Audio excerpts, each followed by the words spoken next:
Second hand phone কেনার আগে অবশ্যই চেক করে নিন ফোনটিতে কোনো মামলা অথবা পুলিশ কমপ্লেইন আছে কিনা। তো প্রথমত ফোনের আইবি নাম্বারটা বের করে নিব। ফোনের আইবি নাম্বার বের করার জন্য আমরা চলে যাবো আমাদের ডায়াল প্যাডে, দেন এখানে আমরা ডায়াল করব *#06#। তো আমাদের প্রথম যে আইবি নাম্বারটা আছে সেই আইবি নাম্বারটা আমরা কপি করে নিব। তো আমি এখানে কিছুক্ষণ চেপে ধরে রাখলাম, দেখতে পাচ্ছেন কপি হয়ে গেছে। তো আমরা এখান থেকে মিনিমাইজ করে বের হয়ে যাব।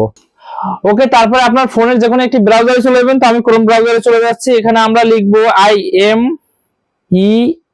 IMEI info. এটা লিখে সার্চ করার পর প্রথম যে ওয়েবসাইটটি চলে আসবে আমরা সেই ওয়েবসাইটটিতে ক্লিক করে দেব। ওকে, তারপরে আমাদের যে আইবি নাম্বারটা আমরা কপি করেছিলাম সেই আইবি নাম্বারটা আমরা এখানে পেস্ট করে দেব। দেন আমরা চেক IMEI এটার উপর ক্লিক করে দেব। দেন একটু স্ক্রল ডাউন করে নিচের দিকে যাব।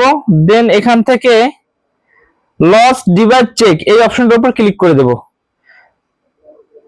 দেখতে পাচ্ছেন আমাদের আইবি নাম্বারটা কিন্তু এখানে শো করতেছে। এখন যদি আমরা চেক লস্ট এই অপশনটার উপর ক্লিক করি, একটু স্ক্রল ডাউন করে নিচে আসবো, দেখতে পাচ্ছেন ডিভাইস ইজ ক্লিন, অর্থাৎ এই ডিভাইসে কোনো রকমের কোনো কমপ্লেন অথবা মামলা নাই, এটা কিন্তু শিওর। আর যদি কোনো ধরনের মামলা থাকতো তাহলে এখান থেকে ডিভাইস ক্লিন এই টিক মার্কটা আসতো না, এখানে অবশ্যই কোনো ক্রস থাকতো অথবা কোনো এরর থাকতো। তো আশা করতেছি ভিডিওটি অবশ্যই হেল্প ছিল। ভিডিওটিতে অবশ্যই একটি লাইক এবং বন্ধুদের সাথে শেয়ার করতে ভুলবেন না।